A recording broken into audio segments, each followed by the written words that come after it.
The first story we wanted to cover, the whales NFT Weird Whales project, very big story over the past 36 hours.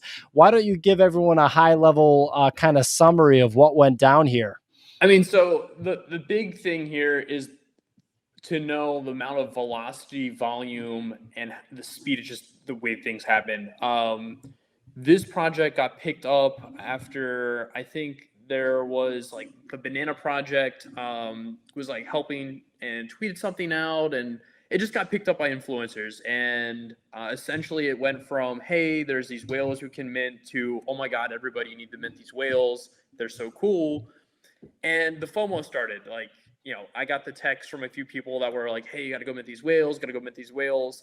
And we saw the mint price of 0.025 completely sell out, all 3,300 of them.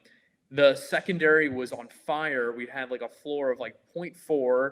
And it was bananas. Like, I've never seen a secondary market activity feed where it was like you have to scroll to get past like you had to literally scroll, and you couldn't click. You had to like scroll halfway down the page to click on one to buy now.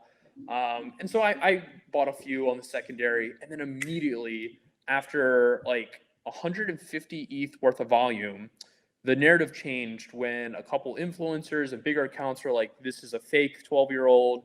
The clip art, it's stolen. I think we're getting catfished," and the narrative completely changed.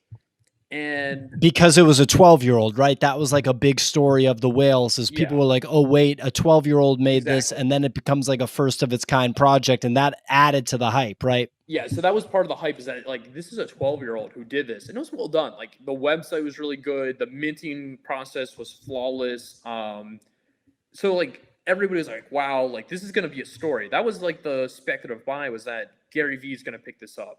The news networks are gonna pick this up. Like it's gonna be all we talk about for 2 days, kind of thing.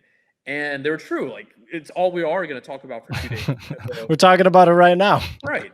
So like they're right in that aspect, but when this FUD hit, I've never seen a floor go up so fast, come down so fast. Where we saw a floor that was in like the 0.3s within an hour be down to 0.03.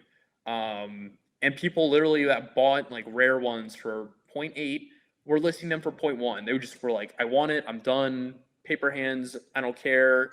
I don't care, I'm not holding it to the grave, I'm just done. And so that happened. The entire market flipped. They did like another 200 ETH in volume because everybody was trying to get out. Just for him to tweet when he wakes up in the morning, 5 a.m. UK time, no, that's my project. Like, I'm real. It's mine. I'm going to talk about it today. Just for everybody, like, he's real. And for it to come right back up. So it was like this rise, meteoric fall, just to rise again.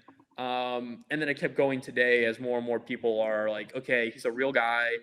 He got help from his dad. So what? It's going to be a big story, and I want a piece of history for NFTs.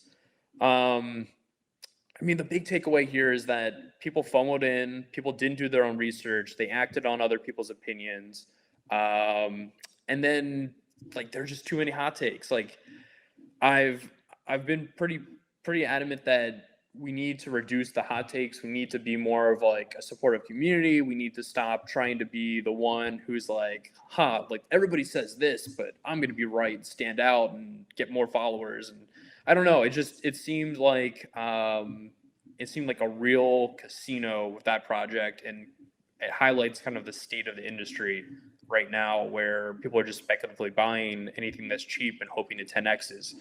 And I get it. Like the risk is you lose $1,000. On the upside, you can make $10,000. So you just need to hit 1 in 10 technically to come out even.